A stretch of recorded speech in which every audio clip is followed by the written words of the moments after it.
Headlines చూద్దాం. ఉచితాల కోసం ప్రజలు ఎదురుచూసే పరిస్థితి రాకూడదు. ప్రతి తెలంగాణ బిడ్డకు మెరుగైన విద్య, వైద్యం అవసరం. ఎన్ఆర్ఐలతో భేటీలో సీఎం రేవంత్ రెడ్డి.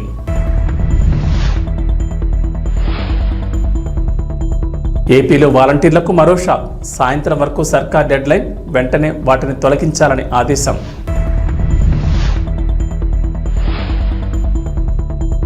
రోజా, అనిల్ కుమార్ పేరు చెప్పి ఉద్యోగాల పేరుతో టొకారా. టీటీడీలో ఉద్యోగాల పేరుతో మోసం చేసినట్లు ఫిర్యాదు.